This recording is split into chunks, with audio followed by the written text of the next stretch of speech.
TV serials వల్ల అలాగే సినిమాల వల్ల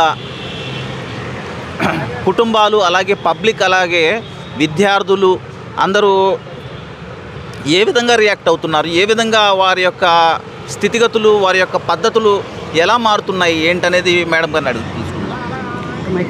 మాట్లాడండి. మేడం, ఇప్పుడు సెల్ ఫోన్ వల్ల విద్యార్థులు కానీ అలాగే పిల్లలు కానీ ఏ విధంగా రెస్పాండ్ అవుతున్నారు? అందరికీ నమస్కారం అండి.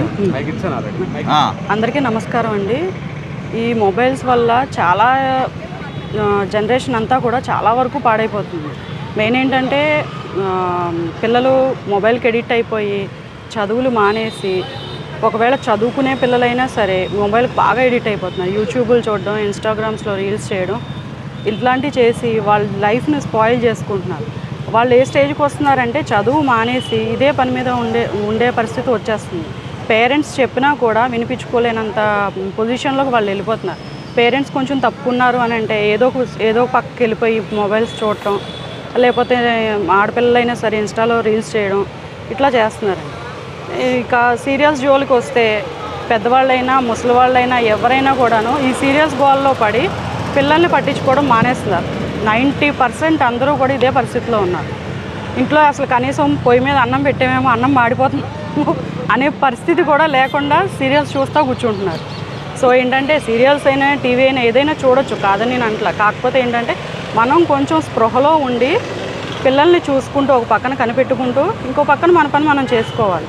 పిల్లల్ని గాలికి వదిలేసి మనం సీరియల్స్ చూద్దాము, టీవీలో మూవీస్ చూద్దాము అట్లా చేయకూడదు.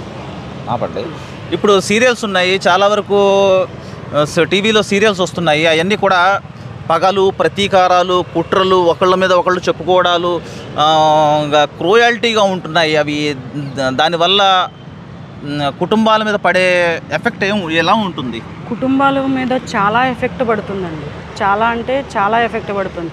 మెయిన్ ఏంటంటే పెద్దవాళ్ళు క్రూయల్గా తయారవడం అట్లా ఉంచి పిల్లల్ని కూడా లాగుతున్నారు. విలన్స్ క్యారెక్టర్లో పిల్లల్ని కూడా పెడుతున్నారు. ఆ పెట్టడం వల్ల ఏమవుతుంది, నెక్స్ట్ జనరేషన్ కూడా పాడైపోతుంది. మన జనరేషన్ పాడవడం కాకుండా నెక్స్ట్ జనరేషన్ కూడా పాడైపోతుంది. అవి అట్లా పిల్లల్ని మెయిన్ ఏంటంటే మంచిగా చెప్పాలి, మంచిగా తయారు చేయాలి పిల్లల్ని. ఇప్పుడు చాలా వరకు పోలీస్ స్టేషన్లోనూ కోర్టుల్లోనూ మహిళా సమస్యలు ఎక్కువైపోతున్నాయి. కుటుంబ సమస్యలు 498 కానీ, డొమెస్టిక్ వైలెన్స్ కానీ, అలాగే మనోవర్తి కేసులు కానీ, ఎక్కువ భార్యాభర్తల కేసులు అయితే కుప్పలుగా ఉంటున్నాయి. అవి రావడానికి ఏంటి